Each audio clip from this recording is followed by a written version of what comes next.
ಎಲ್ರಿಗೂ ನಮಸ್ಕಾರ. ಇವತ್ತು ಬೆಳಗ್ಗೆನೇ ಎದ್ದೇಳ್ತಾ ಇದ್ದಂಗೆ ಹಾಲು ಕೊರಿಯೋಣ ಅಂತ ಹೊರಟೆ. ಹಾಲೆಲ್ಲ ಕರೆದು ಆಮೇಲೆ ನಮ್ಮ ಸ್ಮೋಕಿನ ವಾಕಿಂಗ್ ಅಂತ ನಮ್ಮ ತೋಟಕ್ಕೆ ಇಟ್ಕೊಂಡು ಹೋದೆ. ಅವನ್ನ ಮಾತಾಡ್ಸೋದು ಸಾಕು ಧೂಳು ಹೊಡೆದ್ಬಿಟ್ಟ. ಆಮೇಲೆ ಸೀದಾ ಹಾಲು ಕುಡಿಯೋಣ ಅಂತ ಬಂದೆ. ಗುರು ಡೈಲಿ ಹಾಲು ಕುಡಿಯೋದನ್ನೇ ಆಗ್ತೀಯಪ್ಪ, ಬೇಜಾರು ಅಂತೀರಾ, ಬಟ್ ನನಗೆ ಹಾಲೇ ಇಷ್ಟ. ಸೊ ಆಮೇಲೆ ನಮ್ಮಪ್ಪ ಹಸು ತೊಳಿತಾಯಿದ್ರು. ನಾನು ಒಂದೊಂದೇ ಹಸುನ ಆಚೆ ಕಟ್ಟಾಕೋಣ ಅಂತ ಹೊರಟೆ. ನೋಡಿ, ಒಂದೊಂದೇ ಹಸುನ ಆಚೆ ನಮ್ಮ ತೋಟದಲ್ಲಿ ಕಟ್ಟಾಕ್ತಿದ್ದೆ. ಆಮೇಲೆ ಟೈಮ್ ಆಯಿತು ಅಂತ ಹೇಳಿ ಮೇವು ಕೊಯ್ಯೋಣ ಅಂತ ಬಂದೆ. ಇವತ್ತು ಮೇವು ಕೊಯ್ತಾ ಏನೋ ಒಂಥರ ಮೂಡೇ ಇರಲಿಲ್ಲ ಗುರು.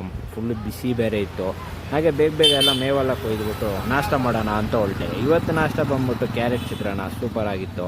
ನಾಷ್ಟ ಎಲ್ಲ ಮುಗಿಸ್ಬಿಟ್ಟು ಓದೋಣ ಅಂತ ಕೂತ್ಕೊಂಡೆ.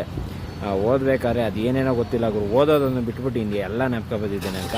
ಸೊ ಆವಾಗ ನಮ್ಮಪ್ಪ ಹಂಗೆ ಟಕ್ ಅಂತ ಡಿಸ್ಟಿಲ್ ವಾಟ್ರ್ ತೊಗೊಂಬ ಅಂತ ಕಲಿಸಿದ್ರು. ಹೋಗಿ ನಮ್ಮೂರು ಗೇಟಲ್ಲಿ ಹೋಗ್ಬಿಟ್ಟು ಡಿಸ್ಟಿಲ್ ವಾಟ್ರ್ ತೊಗೊಂಡು, ಏನಕ್ಕಂತ ಕೇಳ್ತೀರಾ, UPS ಬ್ಯಾಟ್ರಿಯಲ್ಲಿ ಡಿಸ್ಟಿಲ್ ವಾಟ್ರ್ ಕಡಿಮೆ ಆಗ್ಬಿಟ್ಟಿತ್ತು. ಸೊ ಹಾಕೋಣ ಅಂತ ಬಂದೆ. ನಾನು ಕ್ಲೀನಾಗಿ ಬ್ಯಾಟ್ರಿ ಎಲ್ಲ ಒರೆಸ್ಬಿಟ್ಟು ಒಂದೊಂದೇ ಕ್ಯಾಪ್ ಓಪನ್ ಮಾಡಿಬಿಟ್ಟು ಡಿಸ್ಟಿಲ್ ವಾಟ್ರ್ ಹಾಕಕ್ಕೆ ಶುರು ಮಾಡಿದೆ.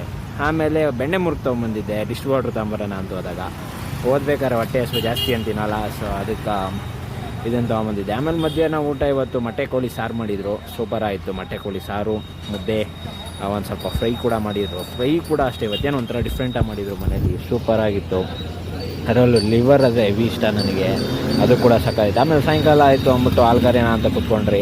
ಹಾಲೆಲ್ಲ ಕರೆದುಬಿಟ್ಟು ತಿರ್ಗಾ ರಾತ್ರಿ ಅದೇ ಊಟ. ಸೂಪರಾಗಿತ್ತು ಗುರು. ಬಟ್ ಮುದ್ದೆ ತಿಂದಿಲ್ಲ, ರೈಸ್ ತಿಂದೆ. ಸೊ ಓಕೆ ಗೈಸ್, ಇವತ್ತಿಗಿಷ್ಟೇ. Thank you, bye.